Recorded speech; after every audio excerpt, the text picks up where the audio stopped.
Alguém chegou a dar uma olhada? Está com alguma dúvida em algum ponto específico, né? Lembrando, o conteúdo que a gente tem para a prova é a parte de estimação. Então, é o x-barra, né, para estimar a média, é o S2 para estimar a variância, é o p-chapéu, a proporção amostral, para estimar a proporção, os intervalos de confiança para a média e para a proporção, cálculo de tamanho de amostra, testes de hipótese para média e para proporção, e sendo que às vezes você conhece a variância, às vezes você não conhece a variância, e às vezes você usa T, às vezes você usa normal. E a última coisa foi o teste quadrado que a gente viu, né? Que foi uma maneira de decidir se as variáveis são independentes ou não, quando você tem uma tabela de contingência. Então, era basicamente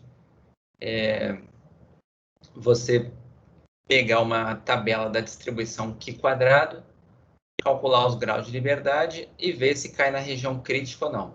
Se cair na região crítica, você rejeita a hipótese de independência. Foi o que a gente viu na aula passada. Tem uma lista de exercícios que já está um tempinho lá no Moodle, tá? É uma lista que tem 18 exercícios, tá? Esses exercícios aqui, tem 2 deles que vocês não precisam fazer, porque é um conteúdo que vocês vão ver ele em outra disciplina, tá? Então, a questão 3 e a questão 4, vocês não precisam se preocupar, tá? Porque isso aqui é para diferença de proporções e diferença de médias. Não vamos falar dessas aqui, tá? Não precisamos falar dessas aqui. Agora, as outras, todas dá para se fazer, tá? Então, se vocês não tiverem dúvida, eu posso dar uma ideia de como é que se trabalha assim com as questões de acordo com as diferenças entre elas aqui. Alguém tem alguma dúvida? Quer perguntar alguma coisa ou eu faço dessa maneira que eu estou falando? Estou à disposição, tá? Hoje é o último dia.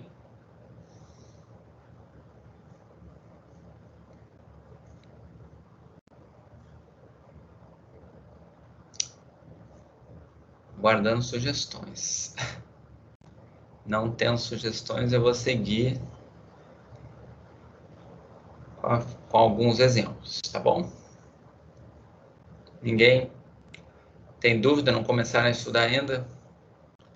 Estão estudando cálculo? Estudando outras matérias? Tá bom. Por enquanto, a única sugestão foi da Maria Silvia. Eu vou fazer assim, então, tá? Vamos dar uma olhada. Se você for ver, é ruim ouvir isso, hein, João Pedro? Tem que mudar essa forma, tá? Tem que ir estudando ao longo do período. Não tem que pedir desculpa, não. Tá? Só estou dizendo que nos outros semestres a tendência é ser assim também, né? Tem que ir aos poucos. Se deixar tudo para o final, depois complica, tá? Mas, enfim, vamos lá. Eu vou pegar aqui a lista. Os primeiros exercícios, eles estão falando das notas de aula 10, tá? Que falava da distribuição amostral, tá?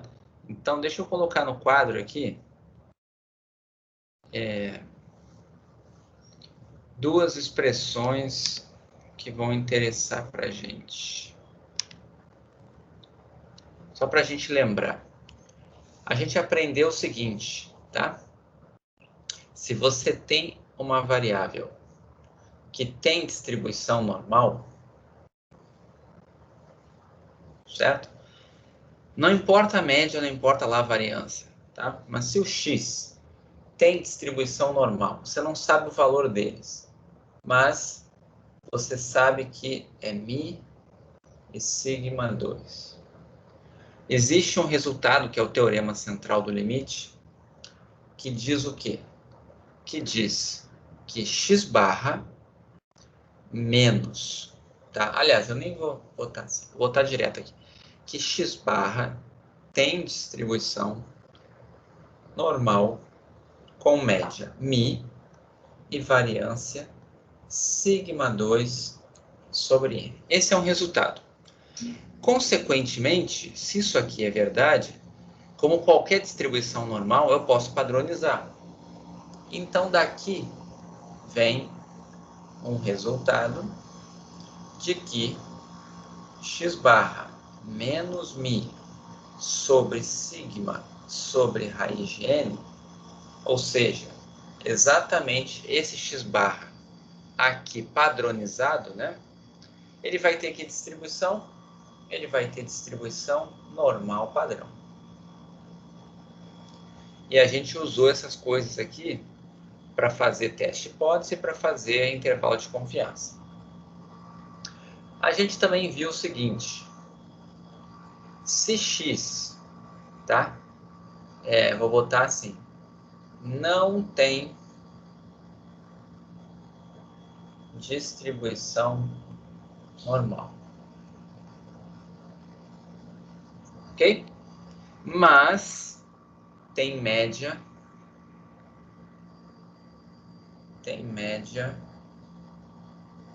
μ, ok?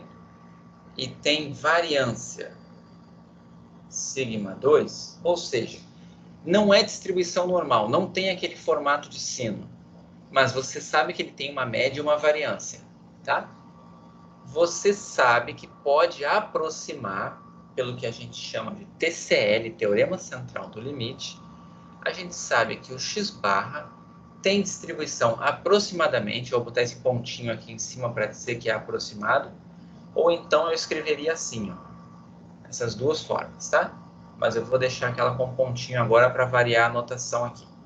Então, x barra é aproximadamente normal μ σ2 sobre n, igualzinho ao de cima, ok? A única diferença é que é aproximado.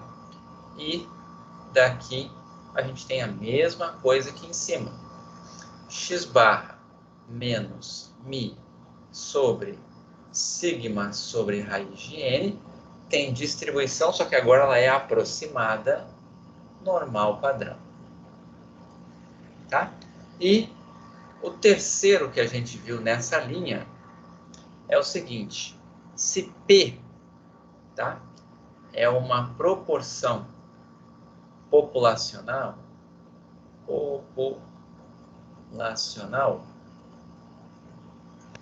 P é uma proporção populacional, e P chapéu é uma proporção amostral, ou seja, você pegou uma amostra e olhou uma proporção, certo? O que a gente sabe disso?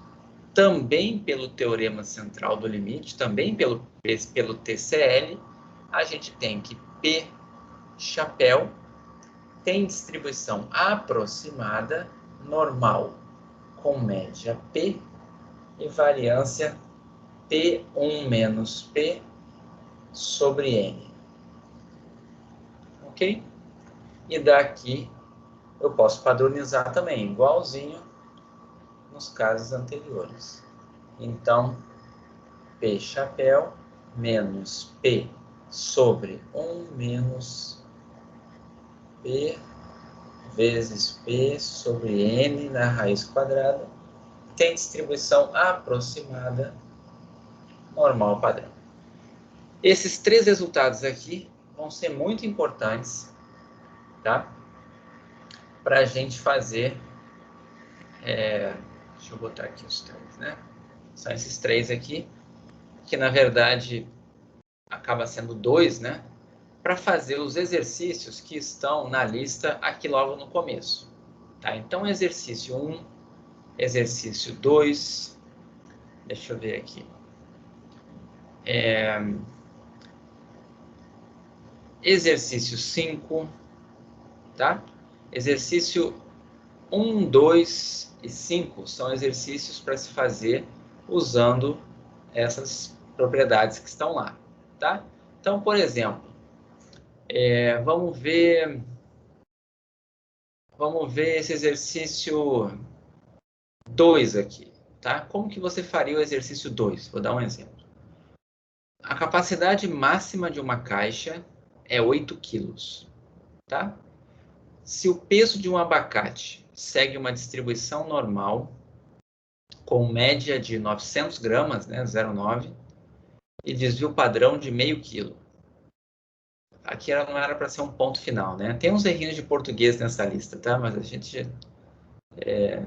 depois, isso vocês conseguem perceber. Não se preocupem. Mas tem um errinho de português. Se o peso é esse aqui, tá? É normal, com essa média e esse desvio padrão, qual é a probabilidade de que 10 abacates ultrapassem, né? Também tem um errinho aqui de concordância aqui, ultrapassem a capacidade da caixa. E qual a probabilidade de 8 abacates fazerem isso, tá?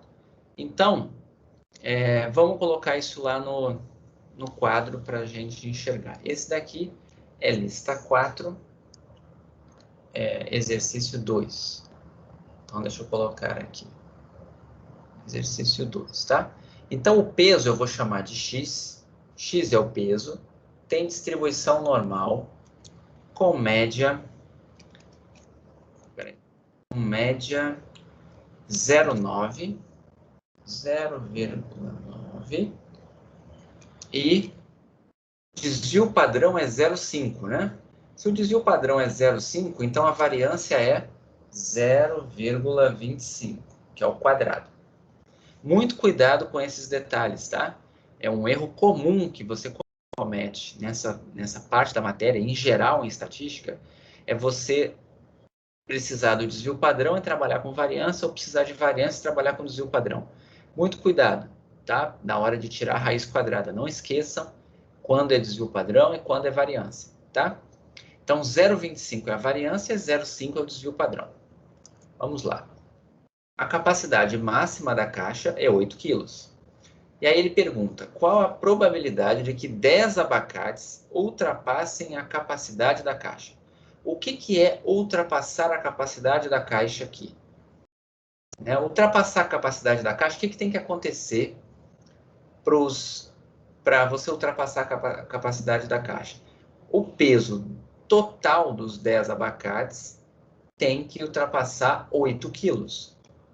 Então, o que ele está pedindo aqui é o seguinte, ele quer saber a probabilidade, né, do peso total da caixa, né, do peso total dos abacates, ultrapasse 8 quilos. Ele quer exatamente isso aqui.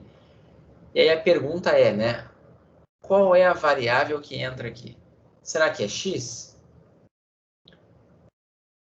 Será que é x que ele quer? A probabilidade de x ser maior do que 8? Vamos olhar lá. O peso de um abacate tem distribuição normal. Então, esse x que está aqui, ó, é um abacate só. Ele quer 10 abacates. Então, é como se a gente tivesse, na verdade, aqui, somatório de xi. Ou seja, a soma de 10 abacates. Então, ir variando de 1 até 10. Ele quer saber qual é essa probabilidade aqui. Em 10 abacates, o peso total ser maior do que 8. Ok? Como que faz isso? A gente não sabe calcular a probabilidade de soma, mas a gente sabe fazer probabilidade de média. Por que a gente sabe de média? Porque a gente tem o teorema central aqui, ó. Quando a população tem distribuição normal, a gente sabe a distribuição da média amostral, né? Então, eu vou transformar aquela soma de xi que está ali numa média. Como é que eu transformo isso numa média? Né? Basta a gente dividir por 10 dos dois lados. Ou seja, a probabilidade de somatório de xi sobre 10 ser maior do que 8 sobre 10. Eu dividi por 10, que é um somatório até 10, né? Eu dividi por 10 dos dois lados. Ou seja, o que eu tenho aqui na esquerda? Aqui na esquerda eu tenho a média amostral. somar os 10 pesos, dividir por 10, é a média amostral, certo? Então, agora, eu vou cair aqui. Isso vai ser a probabilidade de x barra ser maior do que 0,8. Ok? Eu tinha uma soma, virou uma média.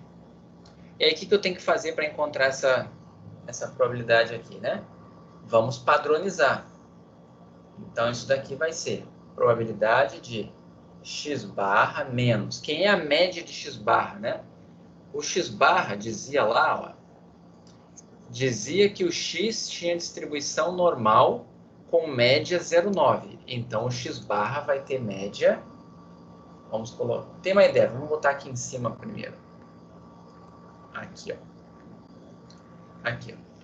Se x é normal 0,9, 0,25, consequentemente, vamos botar aqui, x barra tem distribuição normal com média 0,9 e variância 0,25 sobre 10. Ok? Lembrem sempre disso. Tem o x, pense no x barra. O x barra vai ter a mesma média do x e a variância é a mesma, só que dividida pelo tamanho da amostra. Então, agora, eu vou usar essa normal aqui, ó. Então, vamos lá. Vai ficar x barra menos 0,9 dividido... Espera que essa vírgula ficou um pouquinho grande. Dividido por o desvio padrão, né? Que vai ser 0,5 sobre raiz de 10. Tá? Essa é a raiz quadrada de 0,25 sobre 10. E isso tem que ser maior que 0,8 menos 0,9 sobre 0,5 sobre raiz de 10. Ok? E isso aqui, né? Aqui na esquerda, o que eu tenho? Isso daqui é o meu famoso Z, certo? É uma normal padrão. Então, isso daqui é igual à probabilidade de Z ser maior do que... Deixa eu abrir o R aqui para a gente fazer aquela continha ali. Eu tenho lá o 0,8 menos, né, o 0,9, que vai dar menos 0,1, mas eu vou botar aqui. 0,8 menos 0,9 dividido pela raiz quadrada de quê? Raiz quadrada de 0... Aliás, eu vou botar assim, de 0,25 sobre 10. Isso daqui dá menos 0,63. Menos 0,63. Tá? Ou seja, você está numa normal, padrão, e quer, aqui está o menos 0,63, e você quer qual área aqui? Você quer a área acima, né? Z maior que esse número.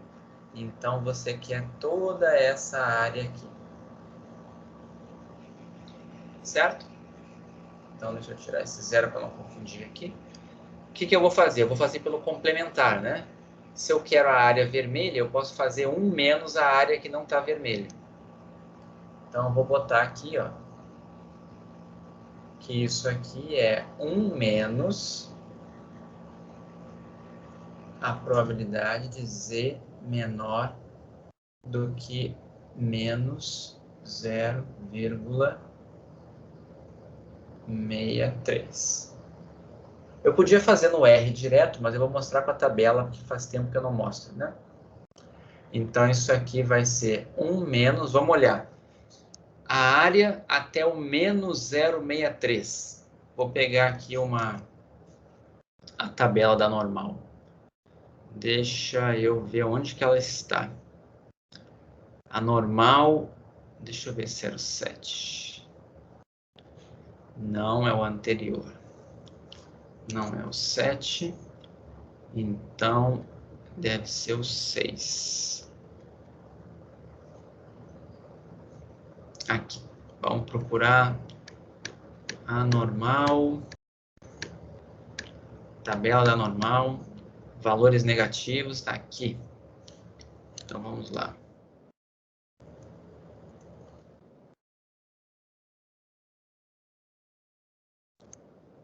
Olhem só.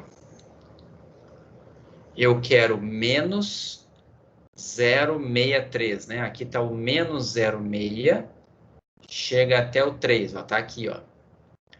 É esse número aqui, ó, menos 0,63. 0,2643, certo? 0,2643. Então, aqui vai ser 0,2643. Menos isso.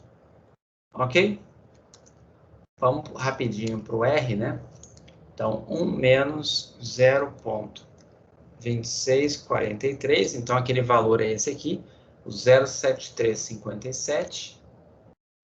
Essa probabilidade é 0,7357. Se você fosse fazer no R, era só você fazer 1 menos P norme, que é o que é a acumulada da normal, que dá a área acumulada, de 0,63, isso aqui negativo, com média 0 e variância 1. Tá lá. 0,7357, igualzinho. Ok? Então, voltando ao problema, né? Deixa eu sair aqui e voltar lá para o problema. Qual é a probabilidade desses 10 abacates ultrapassarem o limite da caixa? É bem alta, 0,73. E se fossem só 8 abacates? Eu não vou fazer essa parte porque ela é muito semelhante, tá? Então, o que você tem que fazer se eu mudasse agora para a segunda parte do problema, né? E perguntasse assim, tá bom, e se fossem 8 abacates? O que você ia ter, né? Você tem que lembrar que se x tem essa distribuição, o x barra agora, em 8 abacates, vai ter variância 0,25 sobre 8, e não mais 10. Ok? A mesma coisa vai acontecer aqui, ó. Esse somatório não vai mais ser somatório de i indo de 1 até 10. Vai ser i indo de 1 até 8. Ok? E aqui, quando você for dividir, você não vai dividir por 10 dos dois lados. Você vai dividir por 8, certo? E aí vai ficar o que aqui? Probabilidade de x barra maior do que 1. Tá? Mas cuidado que o x barra muda. Aqui não vai mais ser raiz de 10 embaixo. É raiz de 8. A mesma coisa aqui, ó. Vai ser raiz de 8. Certo? E aí você faz a conta que você vai chegar na resposta. Ok? Se alguém tiver alguma dúvida, escreve no chat aí, eu vou avançando, tá? Então, fiz um de um tipo aqui. Vou fazer algum de outro tipo agora, tá? Então, esse daqui, vamos lá, foi a questão 2. Vamos fazer algum outro aqui, né? A questão 1 é a mesma ideia, tá? A questão 5 é a mesma ideia também, tá? Ela é um pouquinho mais elaborada, mas é a mesma ideia. Você só tem que ficar pensando qual é a média, qual é o desvio padrão, enfim. Mas, aliás, o desvio padrão aqui é fixo, é 2,5, tá? Mas aí ele pede de novo aqui probabilidades envolvendo a distribuição do x barra, tá? Vamos lá. Intervalo de confiança, né?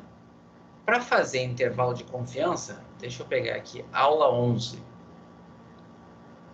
Aula 11. Deixa eu só dar uma relembrada numa coisa aqui. Para fazer intervalo de confiança, a gente precisa do seguinte. Primeiro, A variância é conhecida ou a variância é desconhecida? Você quer fazer intervalo para média? Quero. Mas a variância é conhecida ou desconhecida? Aí a pessoa fala, não, a variância é conhecida. A margem de erro é dada por essa expressão que está aqui, ó. Tá? Tá lá nas notas de aula, no aulas 11, tá? Então, você vai pegar um quantil de uma normal, pegar o sigma, que é conhecido, e dividir pelo raiz de n. Fez a margem de erro, o que você tem que fazer depois? Média amostral menos a margem de erro, média amostral mais a margem de erro. Só isso, ok?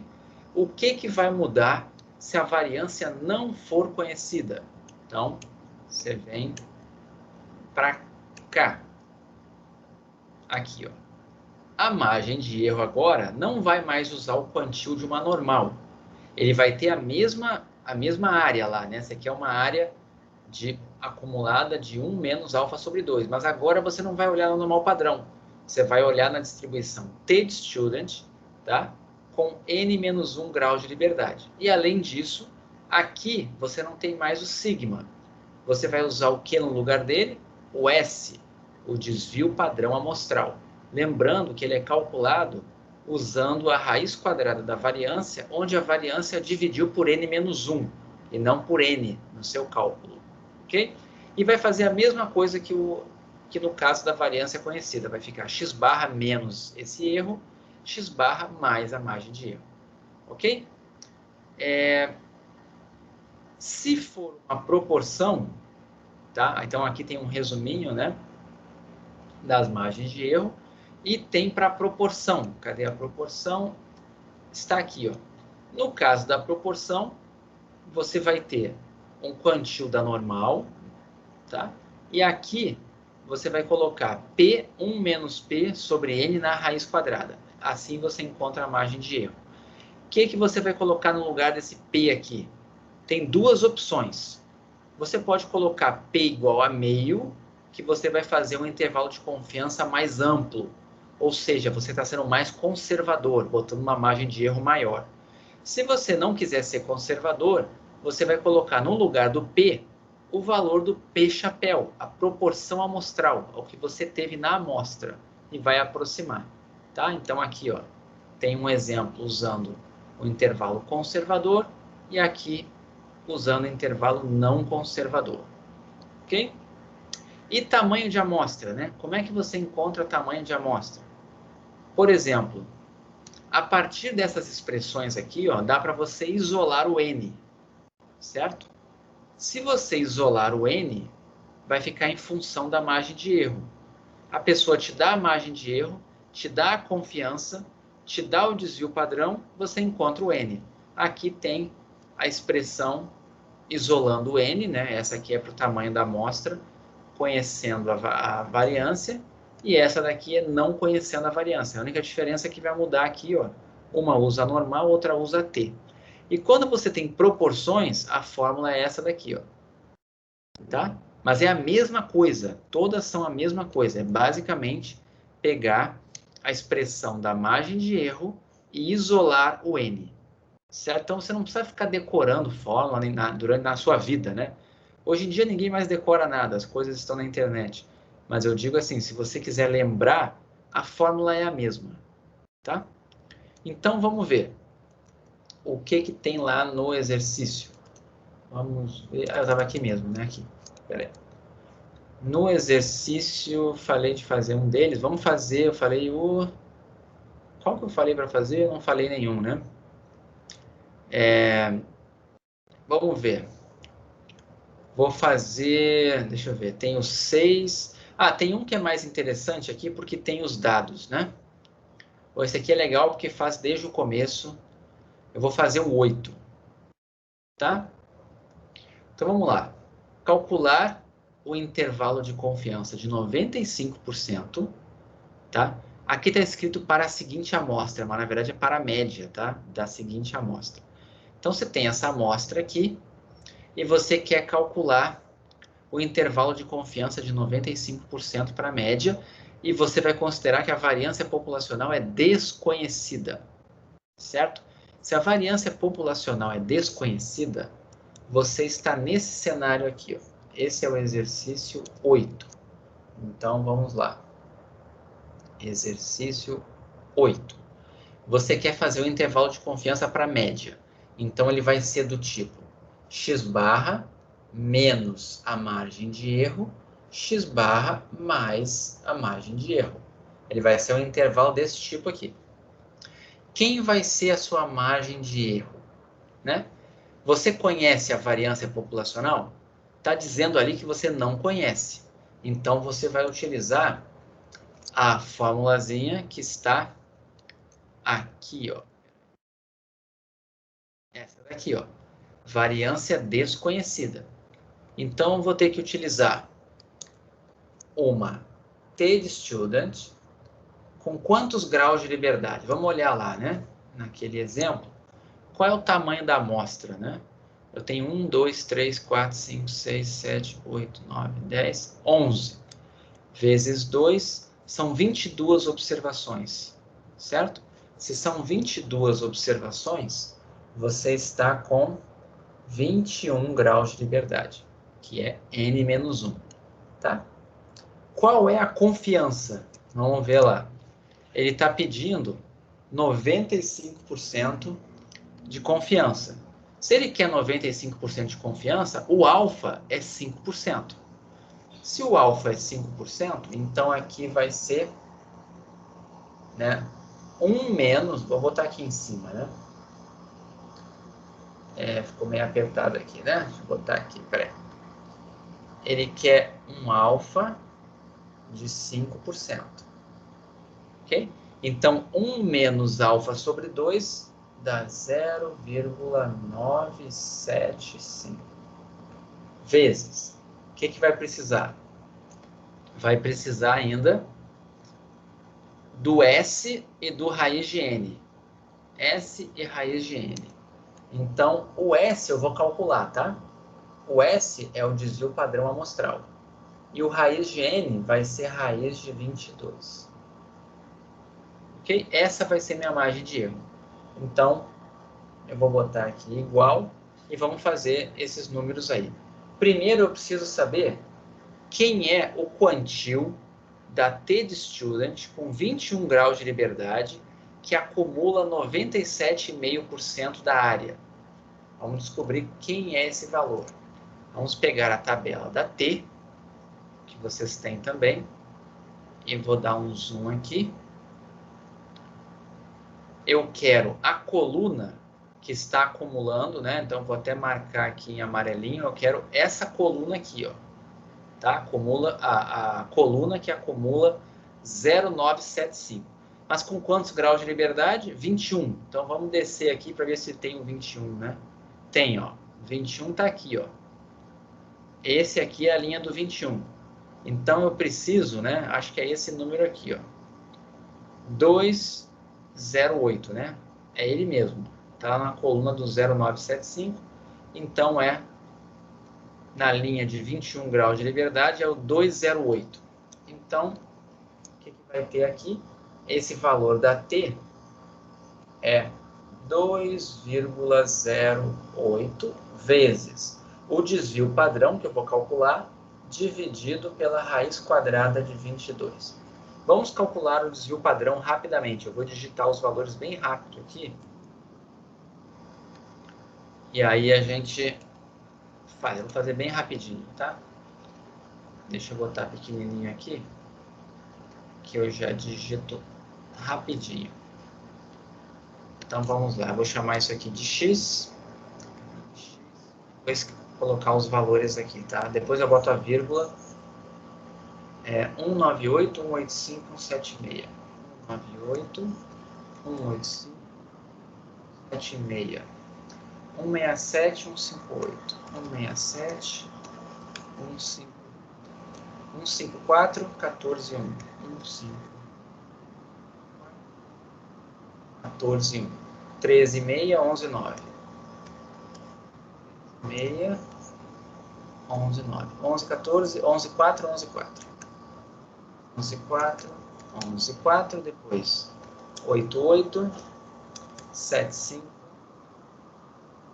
15, 4, 15, 4, 19, 5, 14, 9, 19, 5, 14, 9, 12, 7, 11, 9, 12, 7, 11, 9, 11, 4, 10, 1, 11, 4, 10, 1 e 7, 9. Pronto. Então, vamos aqui para o R. Eu já digitei os valores, só que tem que dividir por 10, né? Então, o meu x aqui, ó, vou dividir por 10. Eu vou chamar x recebe x sobre 10. Pronto.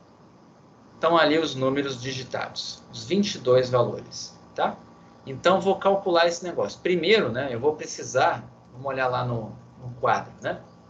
Eu vou precisar da média amostral e vou precisar do desvio padrão amostral, tá?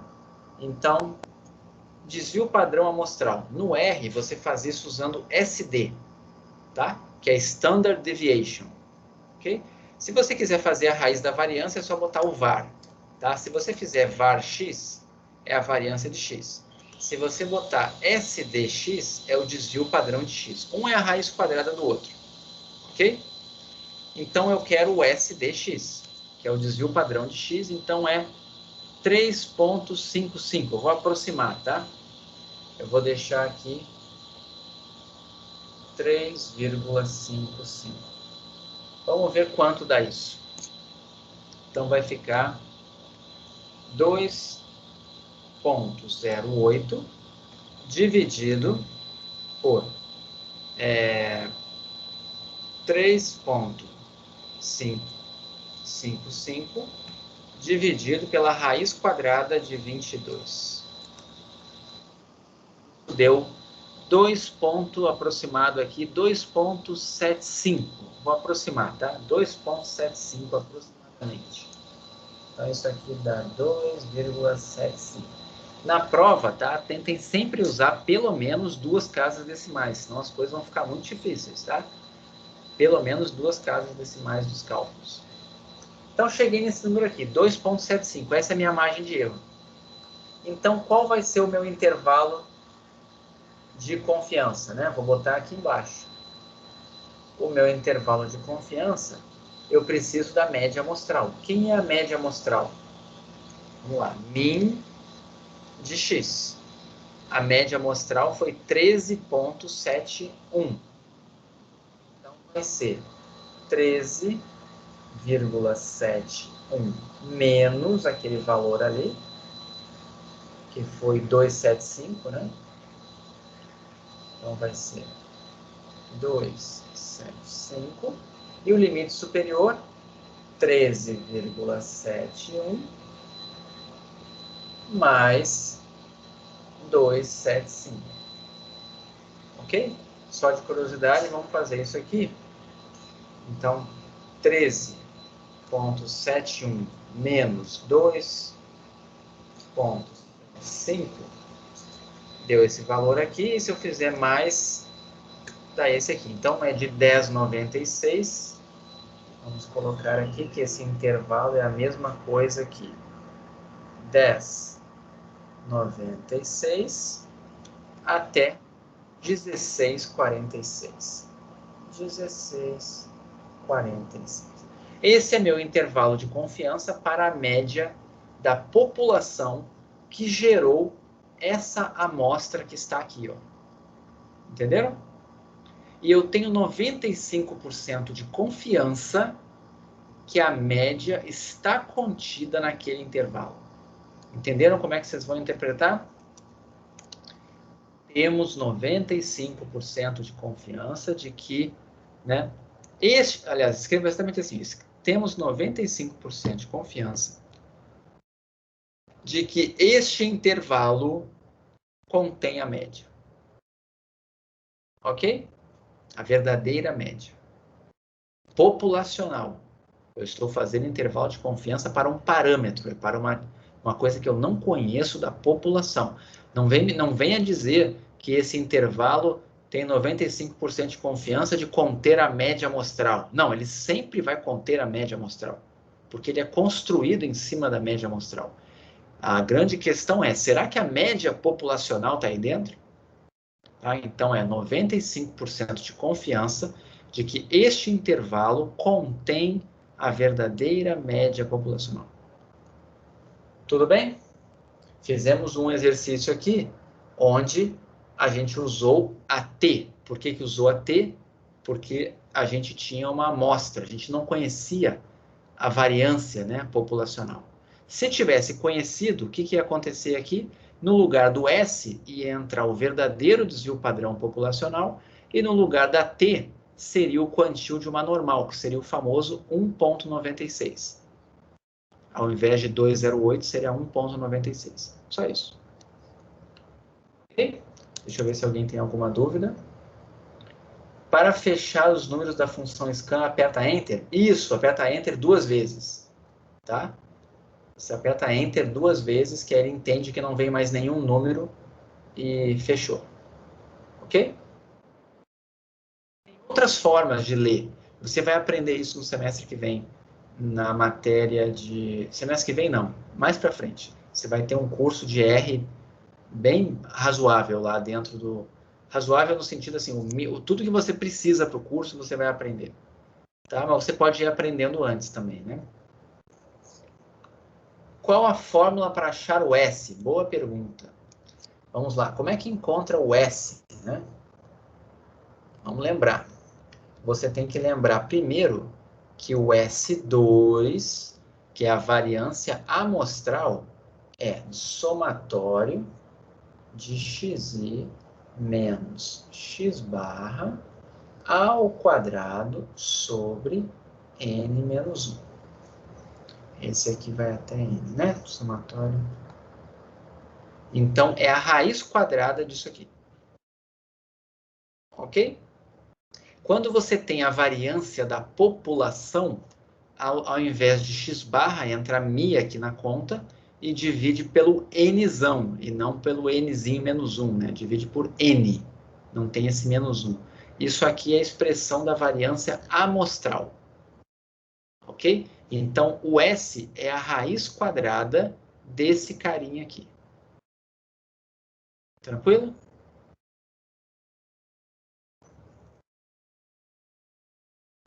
Foi, Letícia?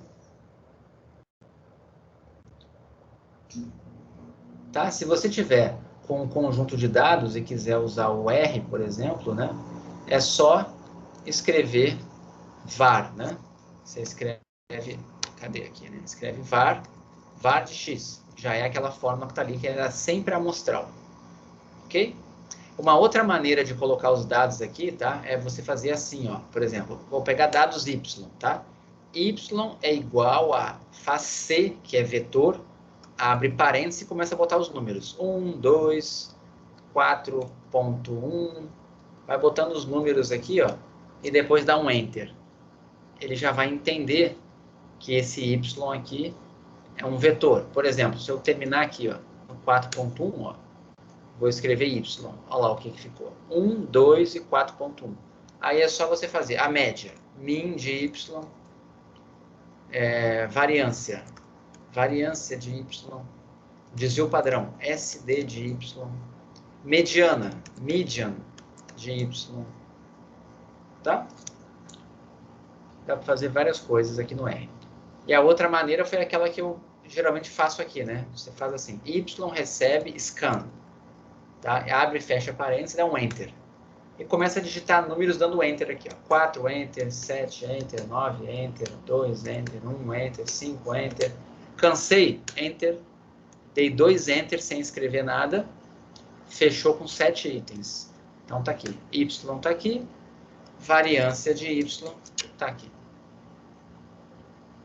Ok?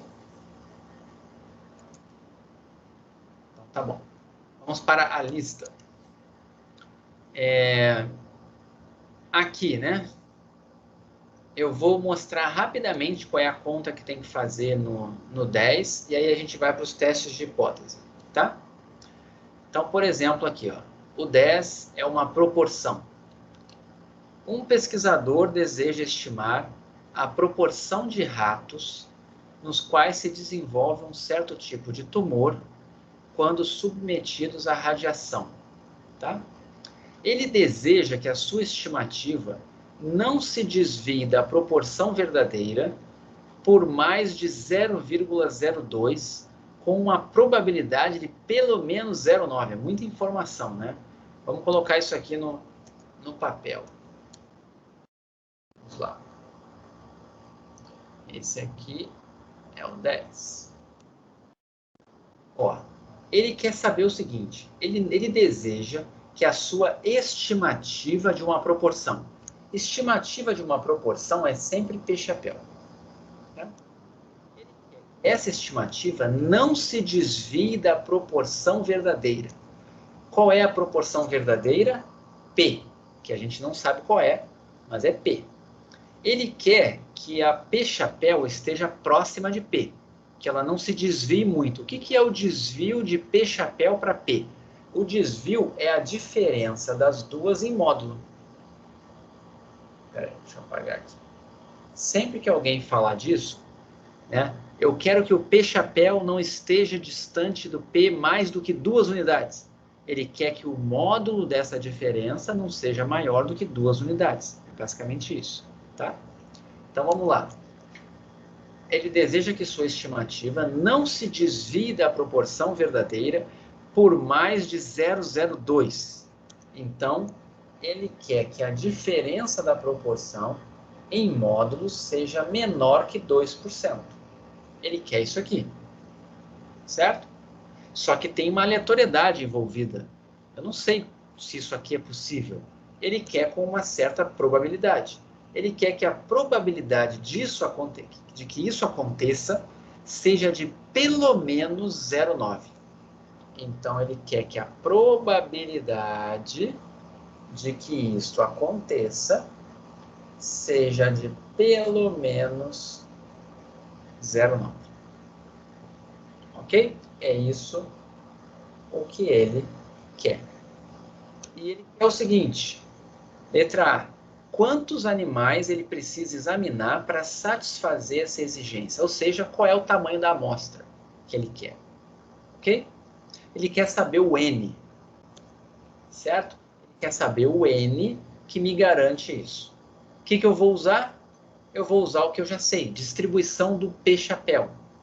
Então, a primeira coisa que eu vou fazer aqui, ó, é me livrar desse módulo. Como que eu me livro desse módulo?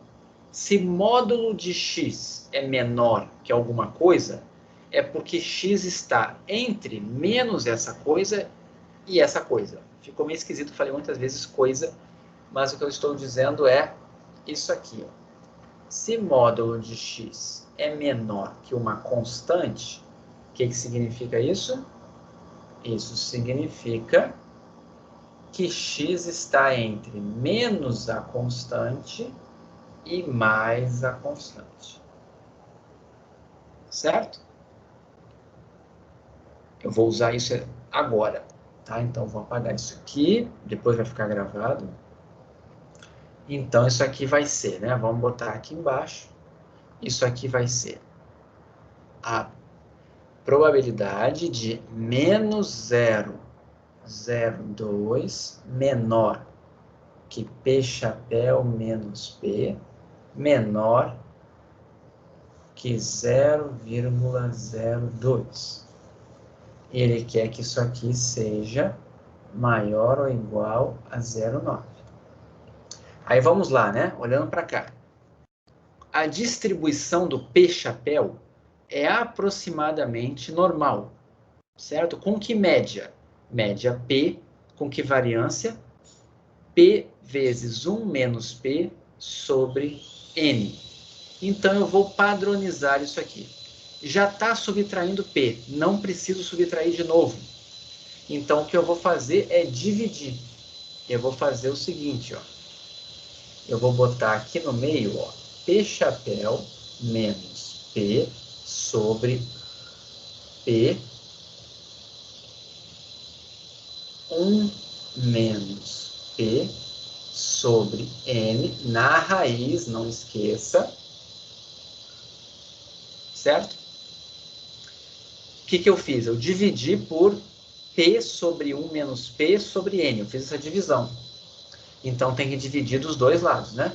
tem que dividir na esquerda, então na esquerda é menos 0,02 sobre P, 1 menos P sobre N, não esqueça da raiz, e na direita 0,02 P, 1 menos P sobre N, não, volta, só embaixo, na raiz, tudo isso tem que ser maior ou igual a 0,9. Ok? Então, é o seguinte, ó, o que está aqui no meio, vou botar em vermelho, tem distribuição aproximadamente normal padrão. Normal com média 0 e variância 1.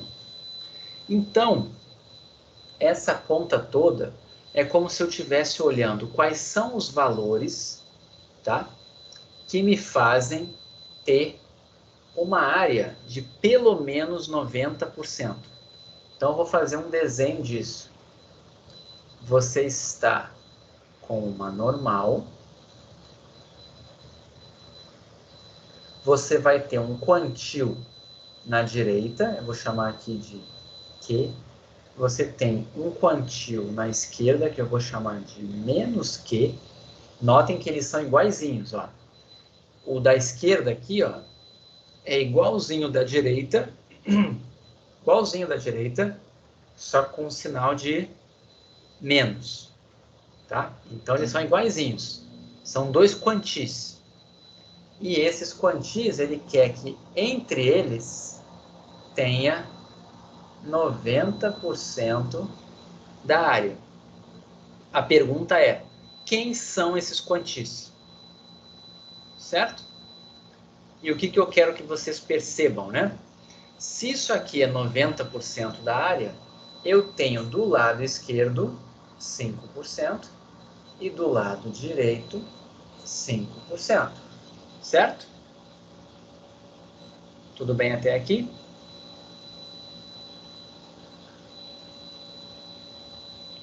Então, quem vai ser esse primeiro aqui da esquerda? O valor que acumula. Alguém ligou o microfone? Quer fazer alguma pergunta ou foi por engano? Não? Tá. Se você quer saber esse quantil aqui, ó, é o quantil que acumula 5%. Então, esse primeiro que está aqui é o quantil da normal de 0,05. Quem é o da direita? É o quantil que acumula quantos por cento da área? Os 90 que estão aqui, mais os 5.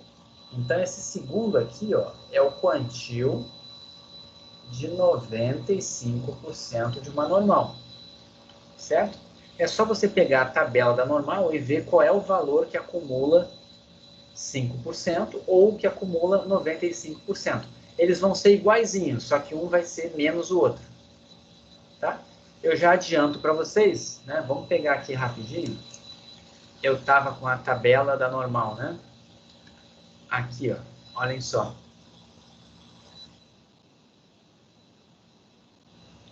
Qual é o valor que acumula 5%, né? Olhem só. O valor que acumula 5%. Procura aqui dentro, tá? 5%. Então, vamos descer.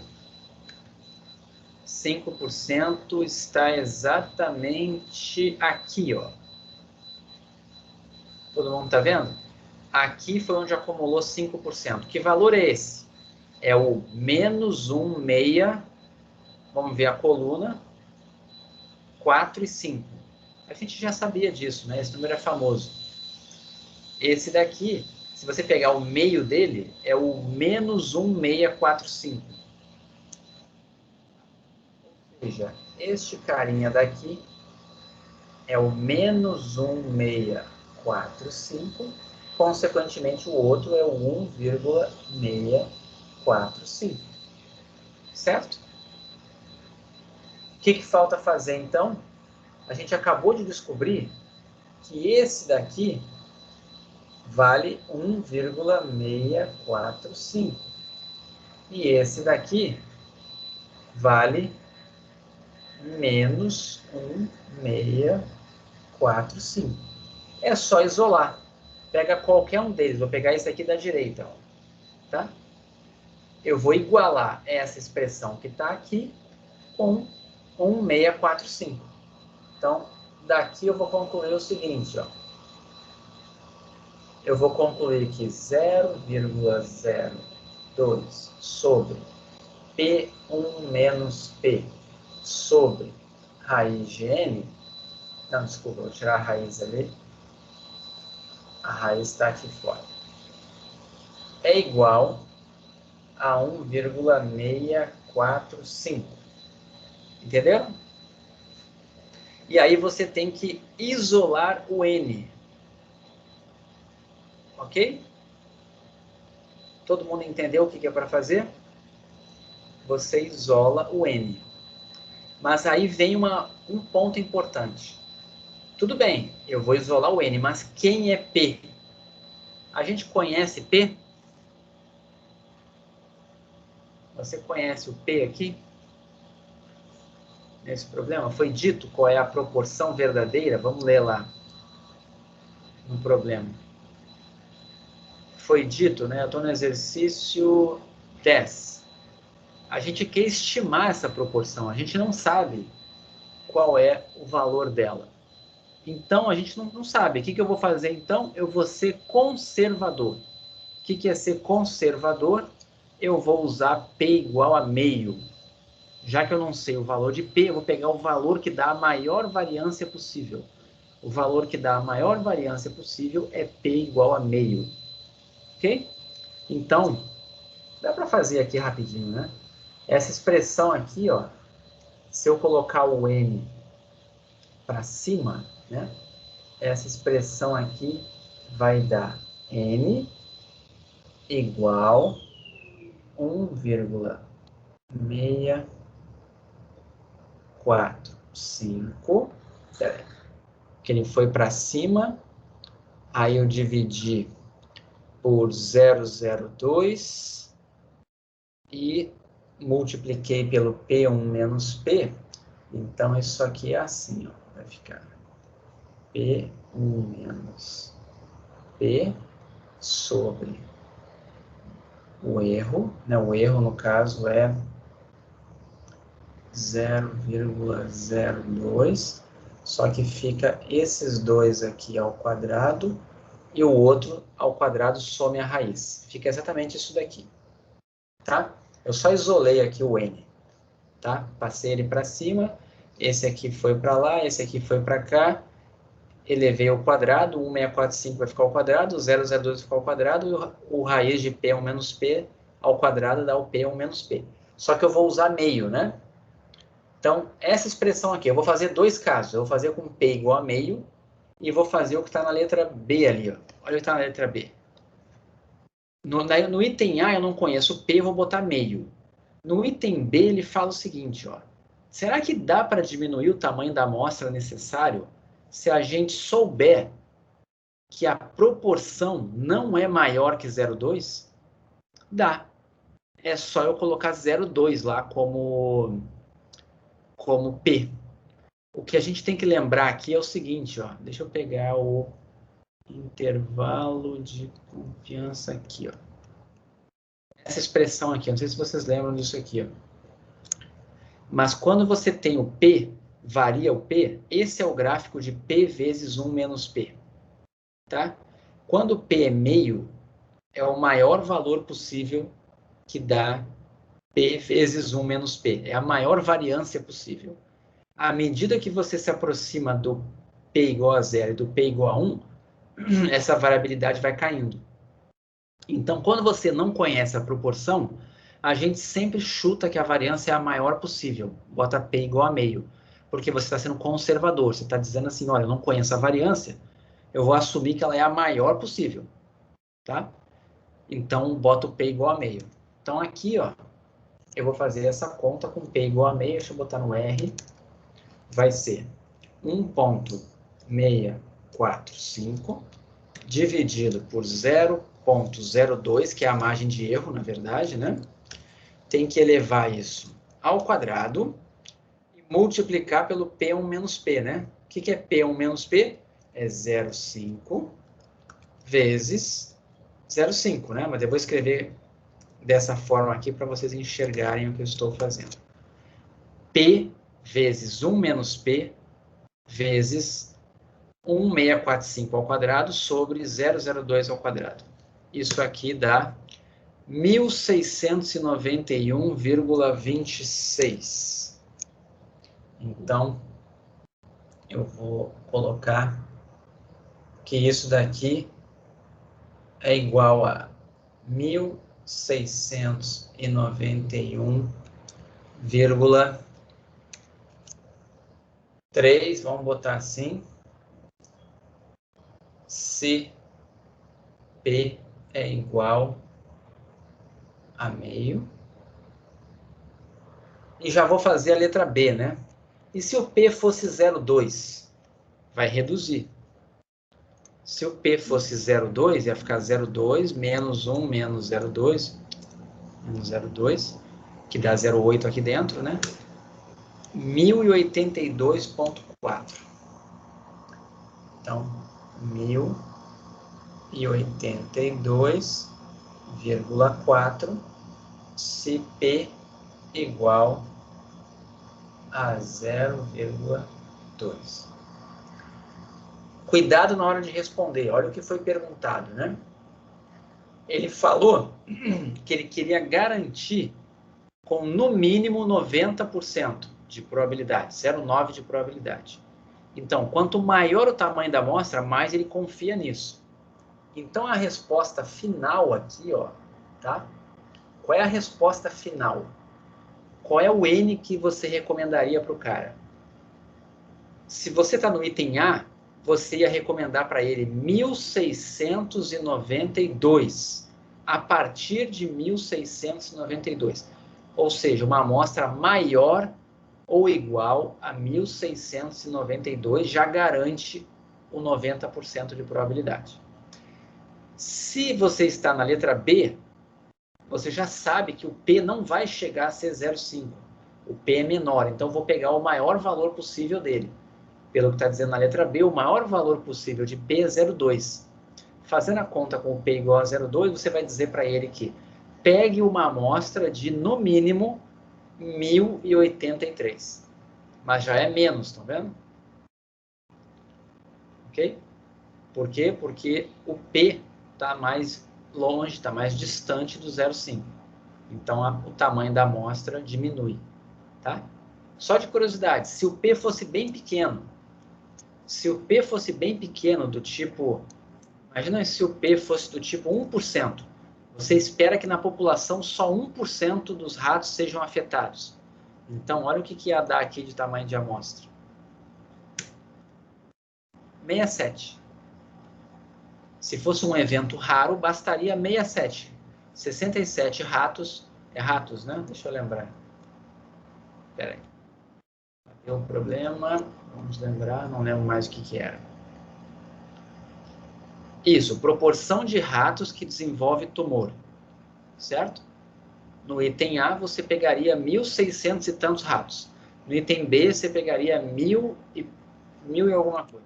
1.083 ratos. Entenderam esse problema? Esse foi um pouquinho mais complicado, né?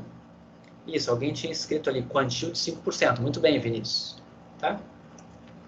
Bom, vamos fazer um de teste de hipótese aqui, tá? Deixa eu ver aqui uma coisa.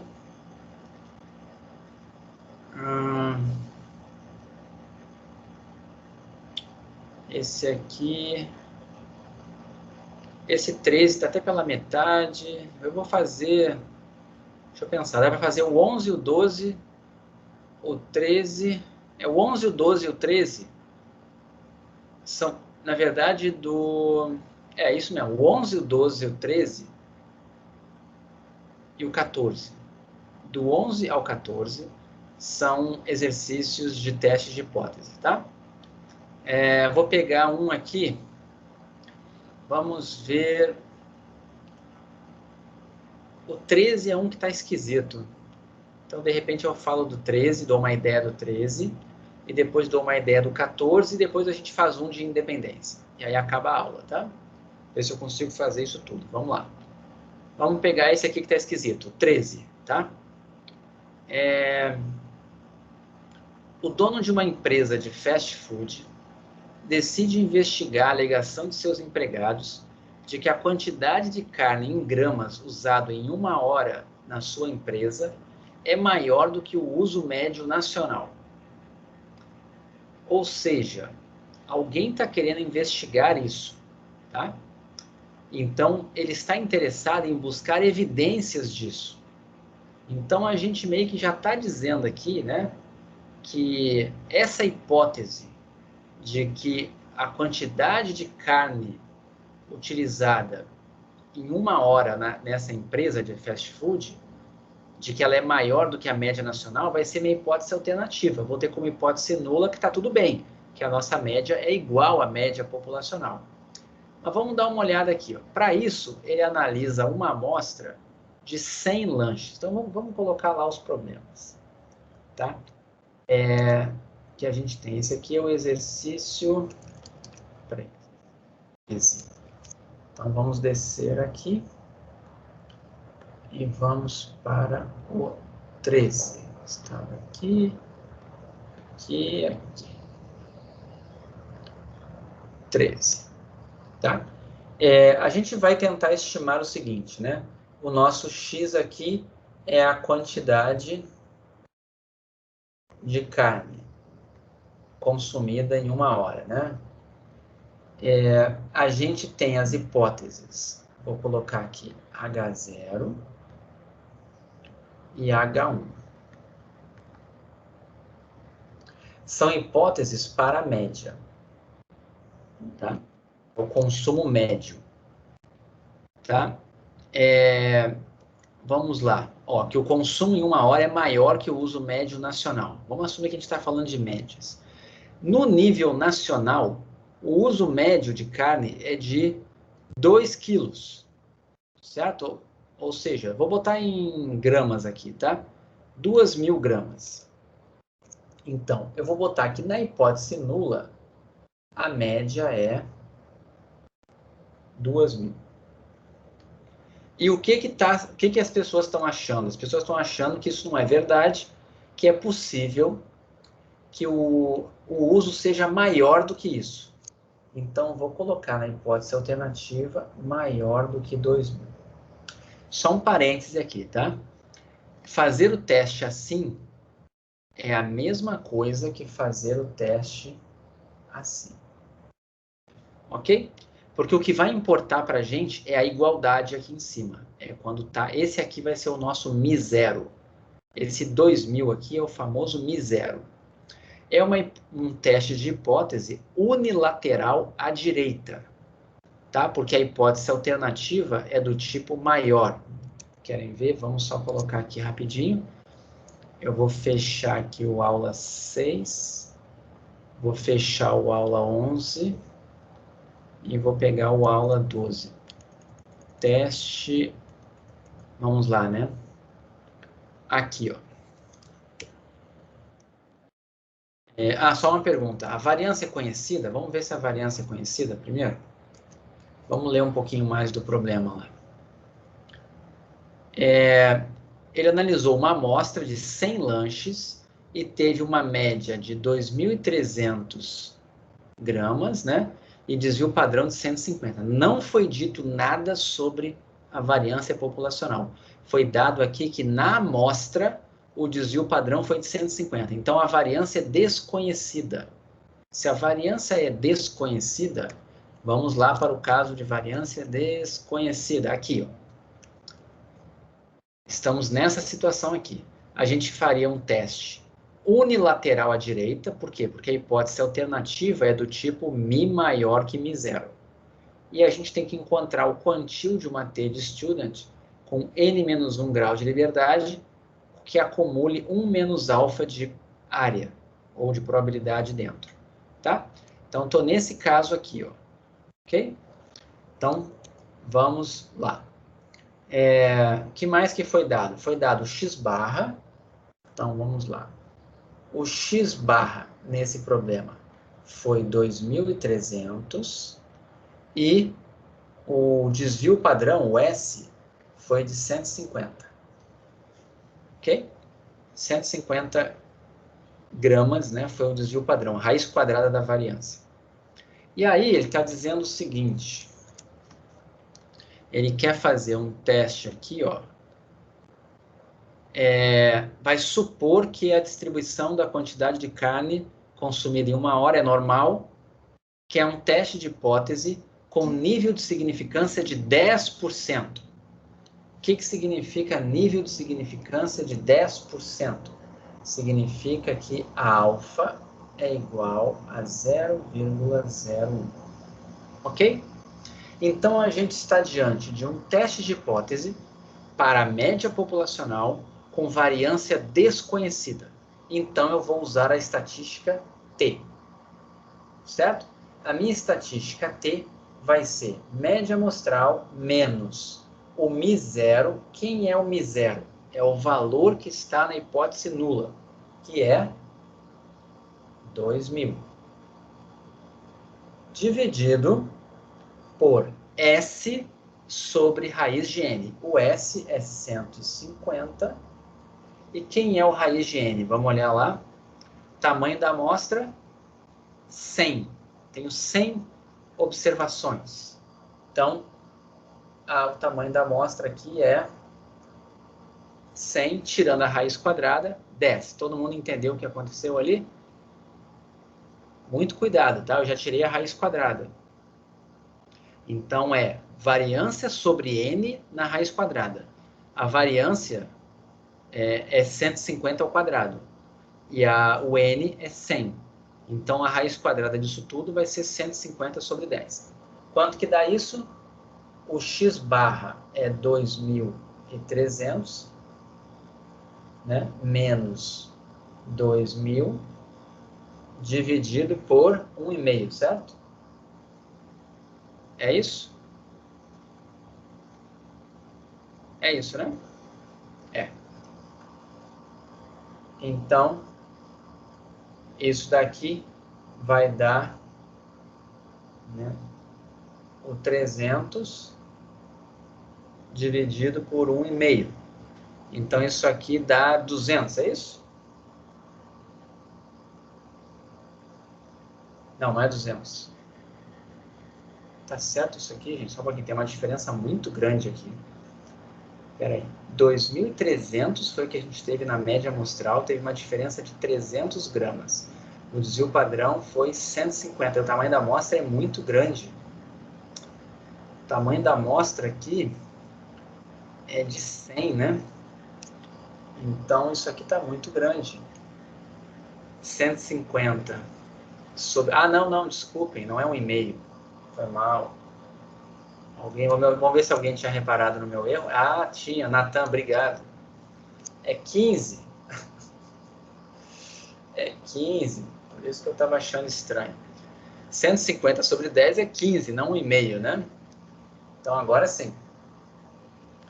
300 dividido por 100%.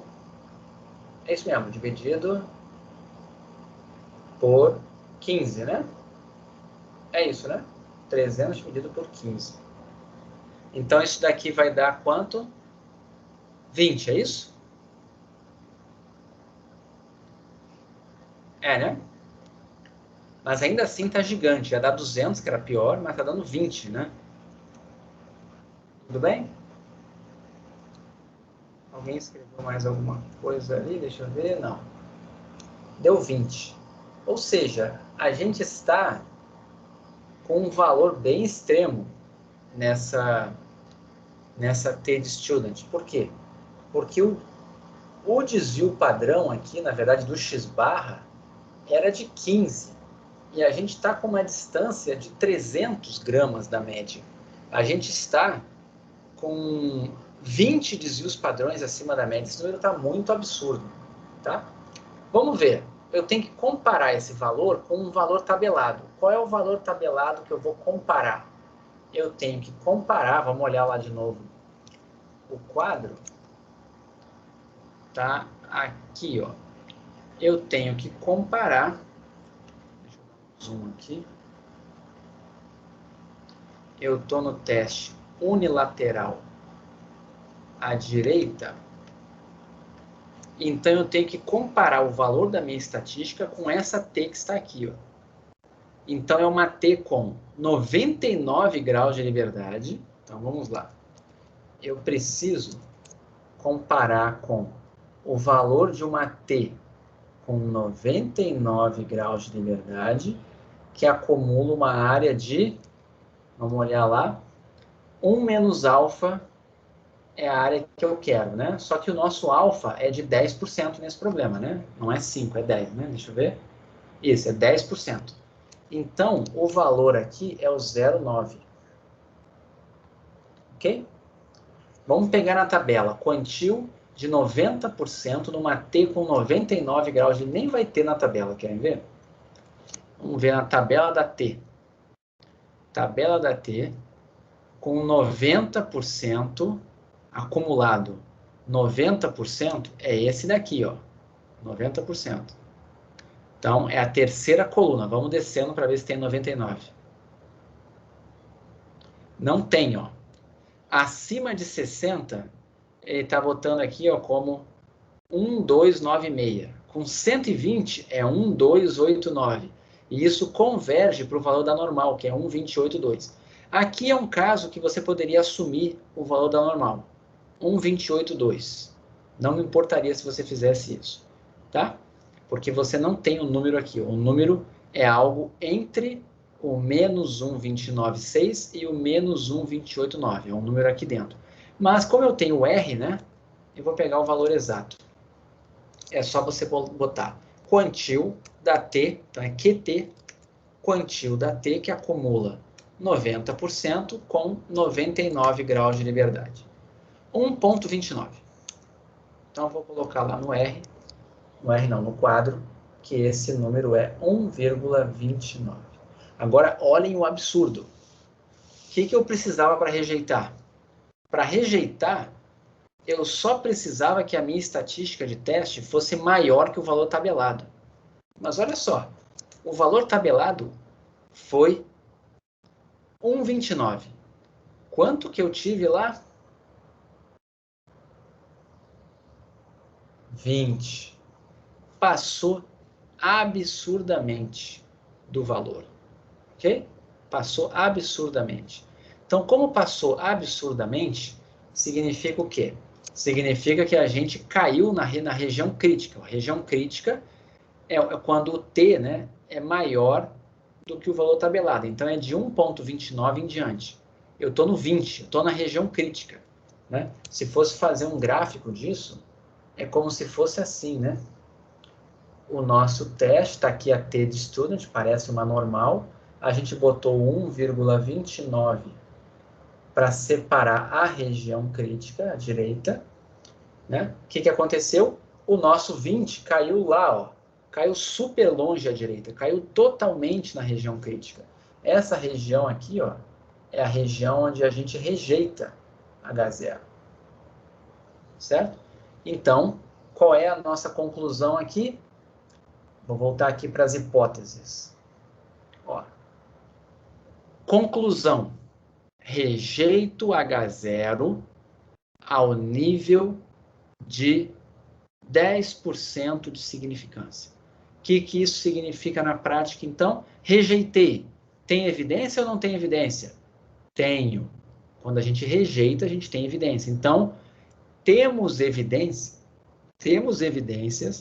de que a média de consumo de carne gasto, né, é maior que 2.000. Okay? Ou você fala que temos evidência contra a hipótese de que a média de consumo de carne em 1 hora seja menor que 2.000. Ou seja, a gente está rejeitando essa hipótese, mas é a mesma coisa que ter evidências a favor dessa daqui, né? No final das contas, você vai concluir assim.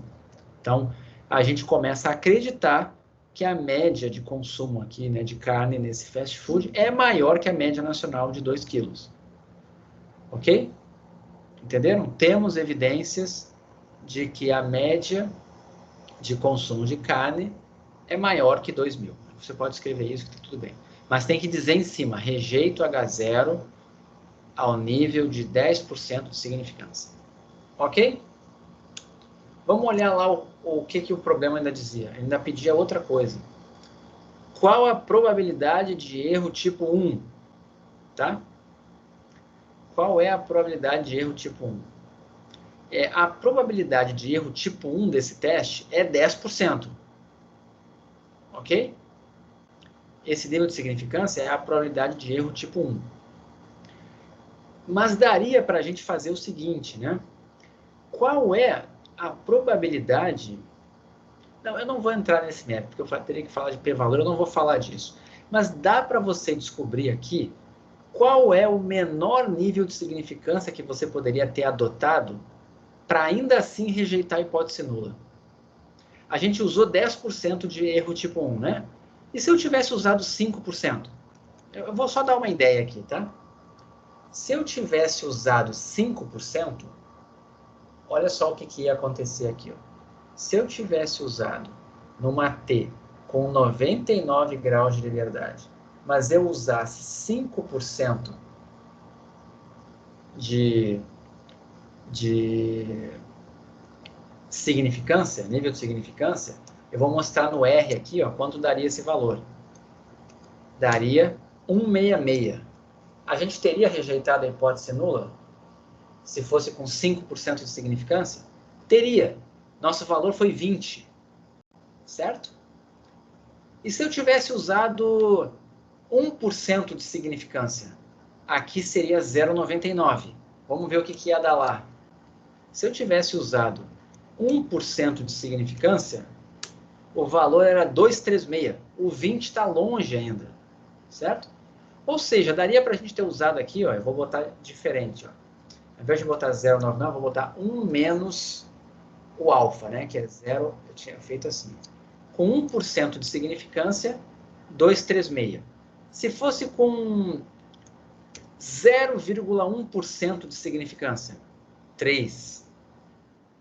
Se com 0,001% de significância, 3. Botasse mais um 0, 4. Mais um 0, 5. Mais um 0, 5. Mais um 0, 6. Vou botar vários zeros, 8. Mais zeros, infinito. Aí aqui não foi demais, né? Foi demais. 9. Olha só, olha o que está dizendo aqui. Ó. Qual é o nível de significância aqui, gente? Eu não quero nem contar. Tá? É muito baixo. É muito, muito baixo e ainda assim daria 9. Ou seja, nesse exemplo, você poderia usar um nível de significância de praticamente zero, quase zero. Ou seja, esse teste é um teste que você rejeitando a hipótese nula, que foi o que aconteceu, a gente praticamente tem certeza que a média é maior que 2.000. Eu poderia ter usado o nível de significância que eu quisesse. Eu fiz com 10%, mas poderia ter sido muito menos. Ok? E o seguinte, tá? Erro tipo 2. Eu não vou fazer a conta porque tem infinitos valores, tá? Mas olha só o que está dizendo aqui. Ó. Qual é a probabilidade de erro tipo 2? Eu vou só dar uma ideia para vocês de como que faz isso, tá? Porque tem infinitas soluções isso aqui. Então deixa eu botar. O que é erro tipo 2? O erro tipo 2 é o famoso beta. A gente chama ele de beta, tá? Erro tipo 2 é probabilidade de você não rejeita H0, mas deveria ter rejeitado. Ou seja, H0 é falsa. Ok? Só que o que acontece? O que significa não rejeitar? Originalmente, a gente falou isso aqui. Ó. Se a estatística de teste for maior que 1,29, rejeita. Se for menor, não rejeita.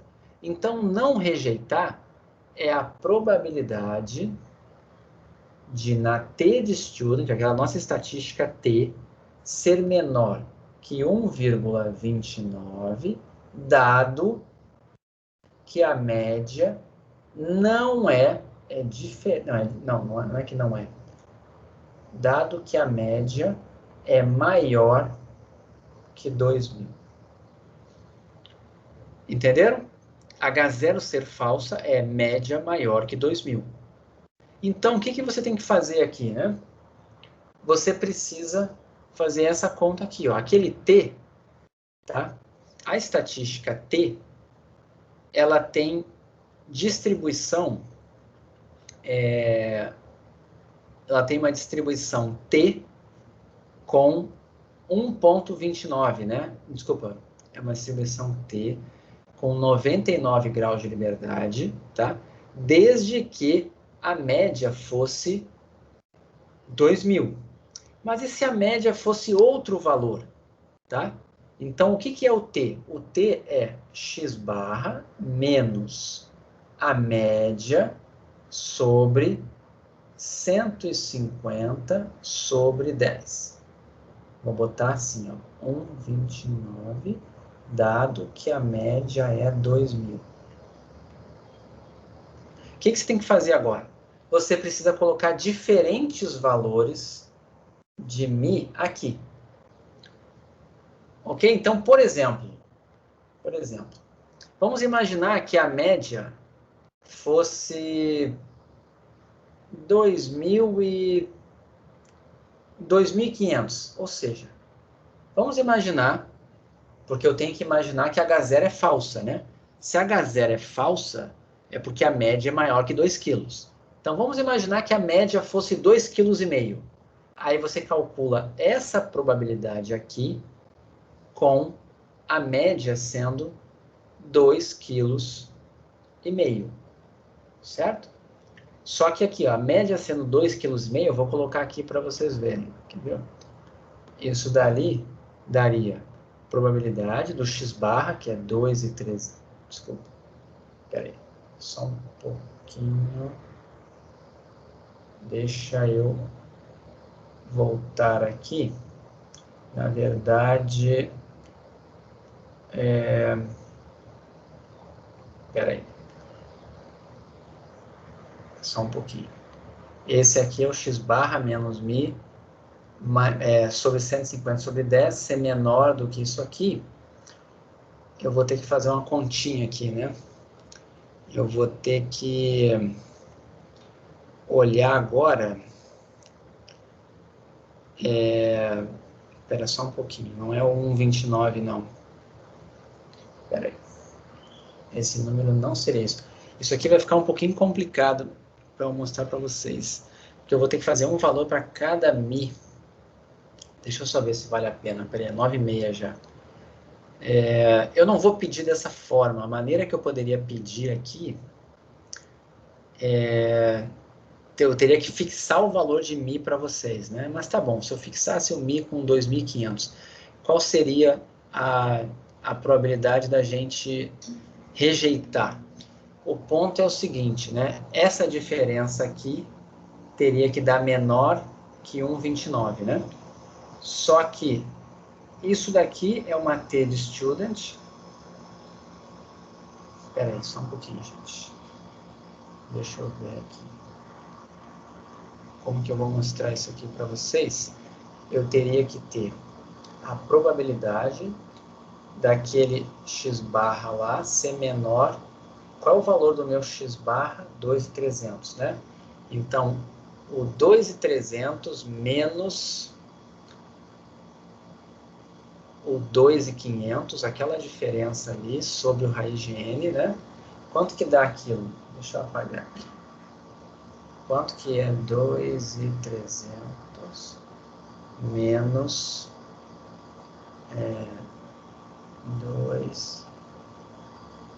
2.500, se isso daqui fosse verdade, dividido pelo 15, né? Só botar rapidinho aqui. Isso daqui vai ser menos 200, né?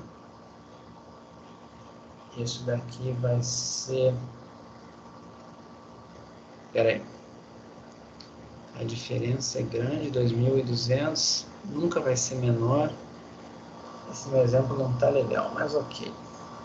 Isso aqui vai dar menos 200 sobre 15, né?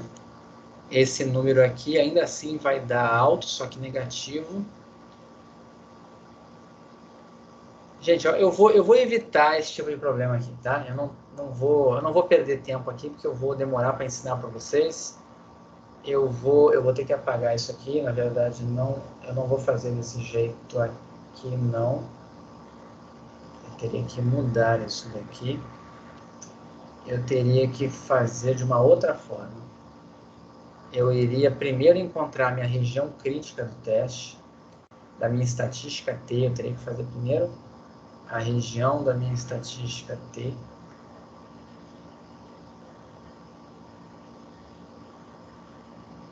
Espera aí. Tira isso daqui.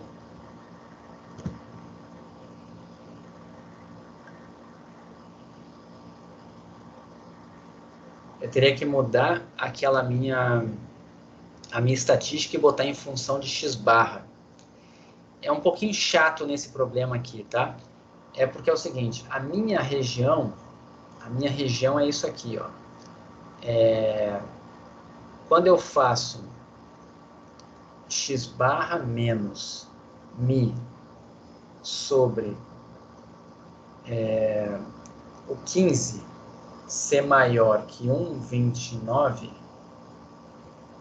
tá? É como se a gente tivesse um x barra aqui maior que uma constante.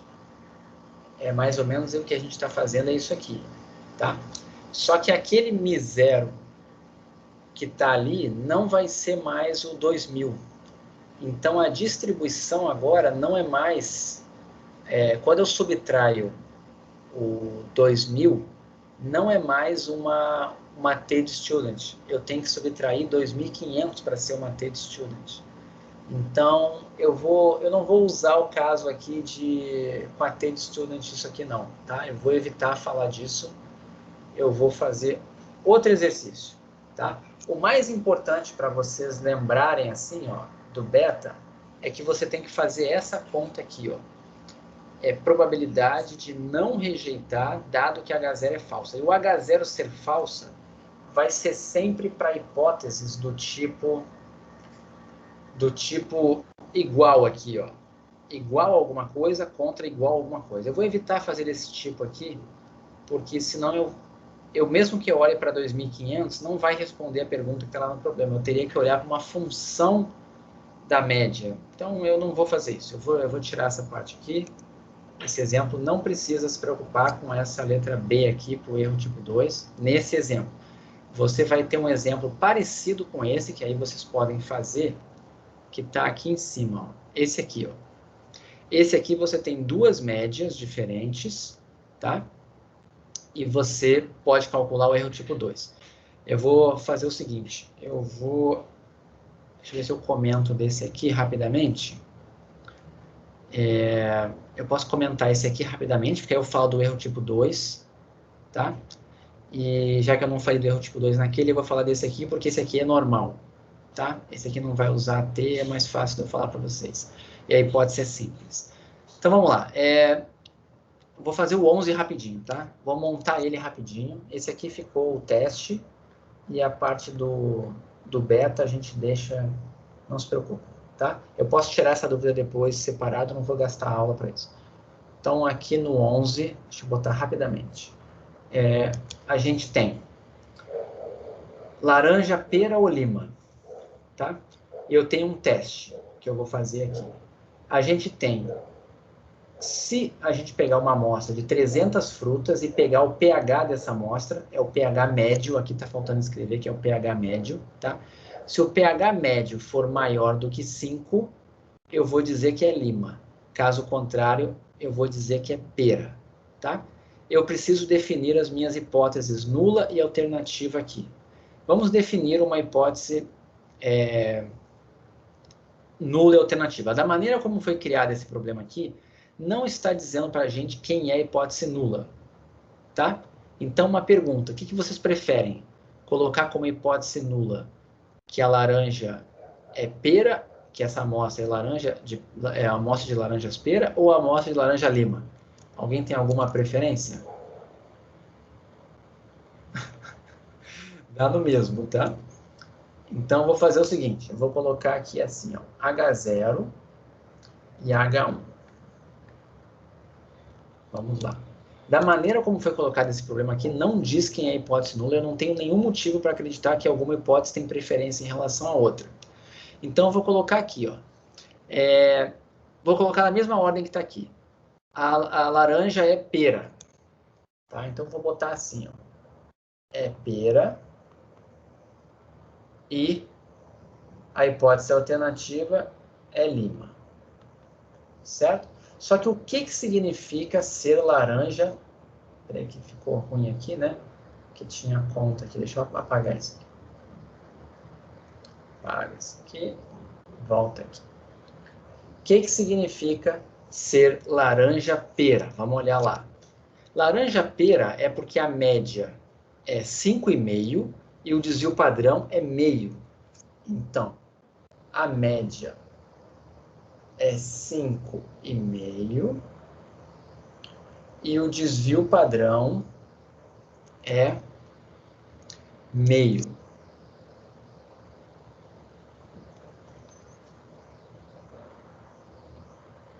E se for lima? A média é 375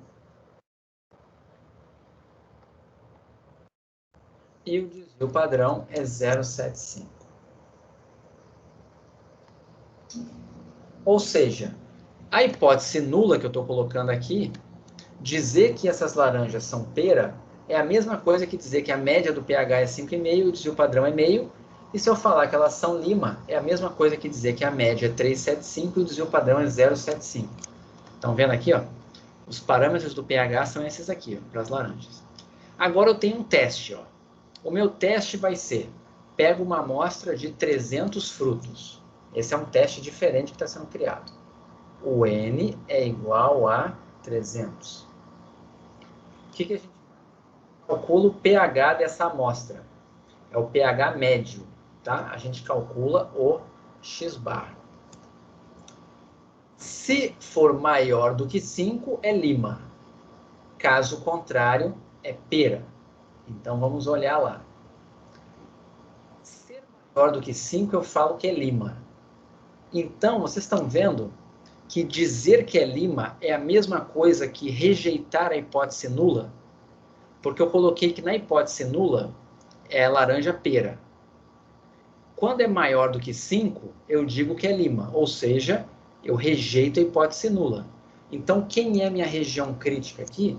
Ela vai estar associada com o x-barra ser maior do que 5. Se isso acontecer, eu rejeito H0. Ok? Tudo bem assim?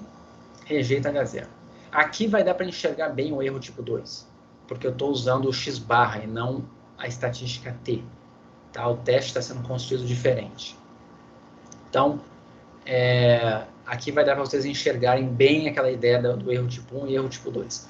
Rejeito H0 quando o x-barra é maior do que 5. Vou dizer que é lima. Tá? Vamos ver se faz sentido isso. Não, não faz sentido isso. Se for maior do que 5, é lima. Caso contrário, é pera. Mas tem um detalhe aqui, né? Vocês concordam que tem alguma coisa que não está fazendo sentido aqui? Ó? Qual é a média? A média é 5,5 para pera. Então, média amostral grande é pera. Média amostral pequena é lima. Se a minha média amostral for grande, eu deveria concluir que é pera, né? Se a média amostral é pequena, eu deveria concluir que é lima e não o que está aqui. Eu vou fazer o seguinte, tá? Eu vou corrigir esse problema aqui e vou corrigir esse item 2 para o contrário. Se esse número for menor do que 5, direi que é lima. Se for maior do que 5, direi que é pera, para ficar condizente com o que está aqui, ó. Porque, não, será que nesse problema, não, ele vai ficar muito doido. Dá para fazer, mas vai ficar muito doido. Isso seria um teste meio maluco. Eu vou mudar. Eu vou botar aqui, ó, se esse número for menor do que 5, digo que é Lima. Ou seja, rejeito H0 quando esse número é menor. Eu vou trocar aqui, ó, tá? Apesar do exercício estar dizendo dessa forma, eu vou trocar isso aqui para menor, para ele dar números mais condizentes, senão os números vão ficar muito esquisitos, tá? Então, vou trocar aqui. Peço desculpas, não é que esteja errado, mas vai ficar muito feio dessa forma. Vamos botar números mais amigáveis. Se x barra for menor do que 5, eu vou dizer que é Lima, ou seja, vou rejeitar H0. Agora sim, tá aqui, ó. Fechou. Primeira pergunta. Qual a probabilidade de erro tipo 1 e qual a do tipo 2? Como a do tipo 1 eu já mostrei uma vez, eu vou mostrar a do tipo 2, como que faz a probabilidade de erro tipo 2. Então vamos lá. A probabilidade de erro tipo 2 é o beta, tá? O que é? É probabilidade de não rejeitar H0 quando H0 deveria ter sido rejeitada. H0 é falso. Então vamos lá. Quando é que eu não rejeito H0? A gente rejeita H0 quando o x barra é menor que 5. Então eu não rejeito quando o x barra é maior ou igual a 5. Dado que H0 é falsa, vamos olhar lá. Se H0 é falsa, é porque a laranja não é pera. É porque a laranja é lima. Se a laranja é lima, a média é 375 e o sigma é 0,75. Então, aqui vai ficar a média é 375 e o desvio padrão é 0,75, né? 0,75. Entenderam? H0 ser falsa é porque H1 é a verdadeira. Se H1 é verdadeira, a média é essa e o desvio é esse. E o que é não rejeitar? Quando é que eu não rejeito? Quando não cai na região crítica. Então, é x barra maior que 0,5. E aí, como que faz isso daqui, né? É só você padronizar agora, né? X barra, a gente sabe que se você pegar o x barra, subtrair a média. Quem é a média? É o que está aqui na direita, ó. Essa barrinha é dado o quê? Então, x barra menos 375 sobre sigma sobre raiz de n. Sigma é quanto? 0,75. 0,75 dividido pela raiz de 300 maior que 5. Maior ou igual a 5 menos 375 sobre 0,75 sobre 300 na raiz. Não preciso mais botar a barrinha de condicional, porque eu já usei as informações, já usei essa informação e já usei essa informação. É isso aqui que eu tenho que fazer. Só que o que está na esquerda ali, ó, é uma normal. Isso é uma normal, é o Z. Maior ou igual a... Vamos ver quanto é que dá essa conta aqui. Vamos rapidinho no R. Então vai ser... Deixa eu limpar aqui para vocês enxergarem melhor. É 5 menos 3,75 dividido por 0,75 sobre a raiz quadrada de 300. 2886. De novo, caiu um número extremamente absurdo, né? Talvez tenha sido justamente porque eu peguei e inverti lá no problema, né? Tá bom. Isso aqui deu 28. Será que eu não deveria ter invertido? 2886. Eu não preciso nem fazer essa conta. Numa normal, essa probabilidade aqui é aproximadamente zero. Uma normal padrão nunca vai dar 28. Então, de fato, talvez eu não devesse ter mexido lá no problema, né? Se eu não tivesse mexido no problema, o que ia dar? Vamos ver. Rejeitaria H0 quando x barra fosse maior do que 5, né? Daria o contrário, percebam. Se eu não tivesse invertido, aqui seria maior, aqui seria menor, aqui seria menor, aqui seria menor, e aí seria a probabilidade do z ser menor que 28. Não importa o que seja, essa probabilidade sempre é da extrema, porque a gente está numa normal padrão, aqui é mais ou menos 3, aqui é mais ou menos menos 3, e ele quer quem? Ele quer o 28. A probabilidade, a área que eu tenho depois do 28 é praticamente zero. E antes do 28 é praticamente 1. Certo? Então, da maneira que eu fiz, deu zero a probabilidade de erro tipo 2. Se eu não tivesse invertido o problema, teria dado 1 essa probabilidade. Se eu não tivesse invertido aqui, teria dado 1. Tá? Mas, de novo, é uma coisa um pouco mais teórica. O mais importante é se dar conta disso aqui. Ó. O que é o beta? Probabilidade de não rejeitar, dado que H0 é falsa. O que é o alfa, que é o erro tipo 1? É a probabilidade de rejeitar H0 e H0 é verdadeira. Ok? Nós temos 10 minutos e eu vou... Deixa eu ver se alguém falou alguma coisa. Não, estão rindo aí só. Vamos pegar a lista rapidamente. Eu vou pegar um exercício aqui de teste de independência. Deixa eu ver um que seja... Será que tem um 2x2 aqui para ser rápido? Não, não tem, né? Mas aqui... Vamos ver um que seja interessante. Aqui, tá? Existe associação entre o tipo de música e o sexo numa amostra de 500 pessoas? Imagina uma certa população está dizendo... Aqui também tem outra coisa errada, né? Aqui não é 800, né? Nós estamos achando vários erros, desculpem, tá, pessoal? Aqui não é 800, né? 270 mais 230 não é 800, tá? É 500. Acho que é só esse erro que está aqui, tá? Mas vamos lá. Vamos fazer rapidamente esse exercício. Tipo de música e sexo. Como é que você faz teste de independência? Esse exercício é o exercício 15. Vamos fazer bem rapidinho aqui.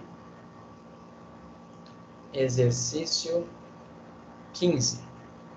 Hipótese nula. Tipo de música e sexo são independentes. Tipo de música e sexo são variáveis independentes. Certo? Essa é a hipótese nula. E o que é a hipótese alternativa? É tipo de música e sexo são variáveis dependentes.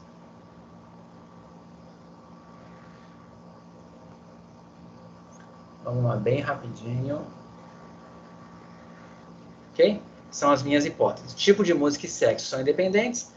Tipo de música e sexo são dependentes. Ok? Vou fazer um teste aqui quadrado. Preciso encontrar a estatística de Q quadrado. Eu vou fazer rapidamente ela ali.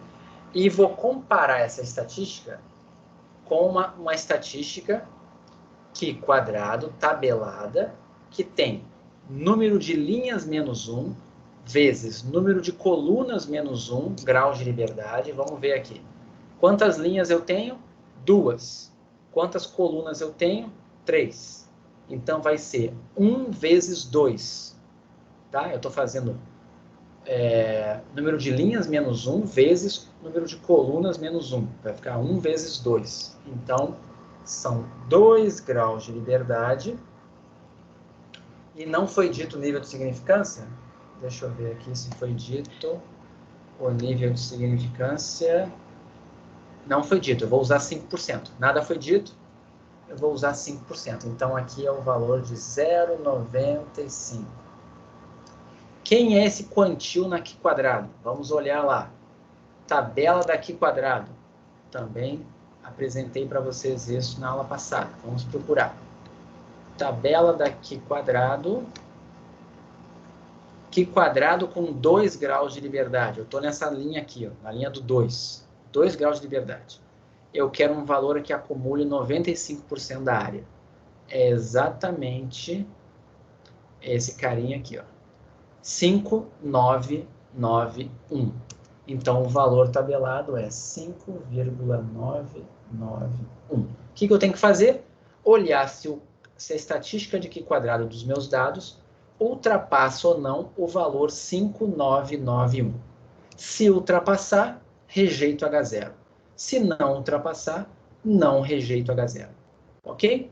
Para fazer estatística de Q quadrado, eu deveria ter feito lá no Excel, né? Mas eu não abri aqui, eu achei que ia estar um pouquinho mais adiantado para construir de novo com vocês. Eu vou fazer, então, isso bem rapidinho, igualzinho da aula passada. Eu não salvei a tabela da aula passada, para variar. Então, deixa eu dar aqui um zoom bem rápido. Exibir. Vamos dar um zoom aqui de 200%. E eu vou colocar aqui, né? Sexo masculino e feminino. E o que a gente tem lá de colunas? Rock, pop e rap, né? Então, é rock, pop e rap. Aqui está o total. Aqui está o total.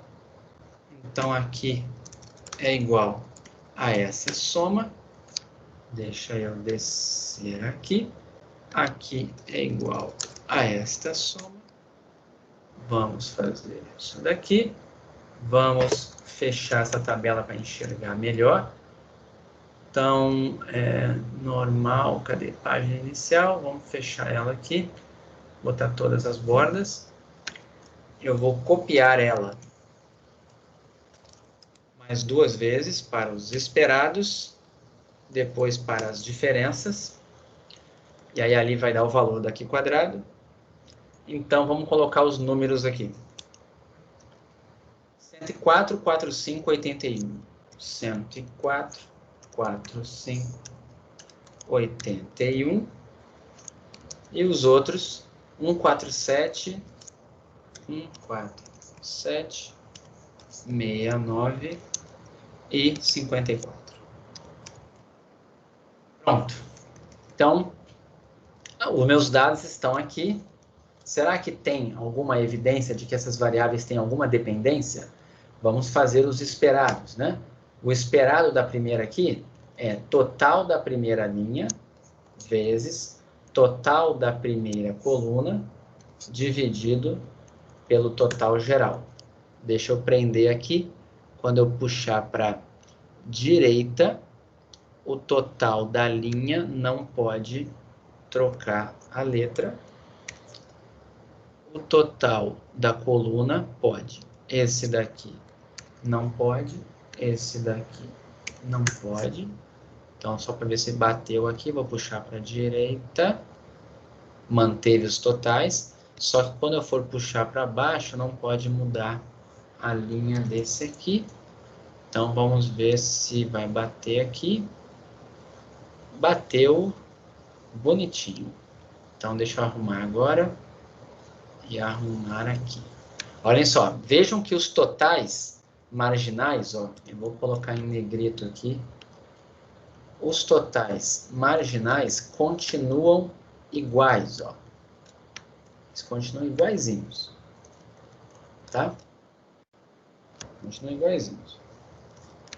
O que acontece? Como é que eu obtive esse 115? Eu fiz 230 vezes 251 dividido por 500. Como é que eu obtive o 72,9? Total da linha 2, 270, vezes total da coluna 3, que é 135, dividido por 500. Deu 72,9. E agora eu tenho que fazer a diferença dessa tabela para essa tabela aqui com a estatística aqui quadrado, né? Como é que é a estatística aqui quadrado?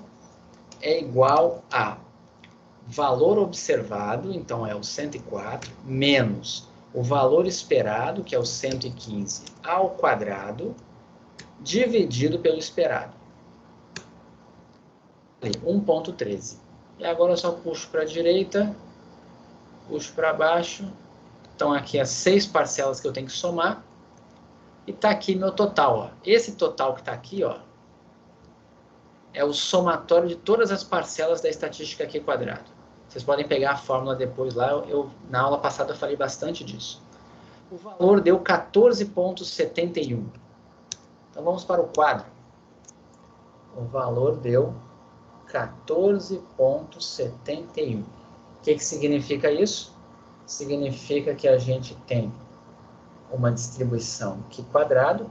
O valor crítico era de 5,991, que separava aqui na direita, né, uma área aqui de 5%. E o nosso valor deu quanto? 14,71. O nosso valor deu muito longe, lá na direita. E essa região aqui é a região de rejeição. Consequentemente, qual é a conclusão que a gente chega aqui? Como 14,71 foi maior que o 5,991, essa diferença está muito grande, está muito além do que eu esperava na minha hipótese nula. Então, a minha conclusão aqui vai ser, né, como o valor encontrado da estatística Q quadrado foi maior que o valor tabelado, rejeito H0 ao nível de 5% de significância. Conclusão, rejeitei, tenho evidência. Então, temos evidência de associação ou de dependência entre o tipo de música e o sexo das pessoas para essa população. Ou seja, a gente acabou de dizer que para esses dados aqui, parece ter diferenças realmente entre os sexos na escolha do tipo de música. Existe uma certa dependência, não parece ser independente.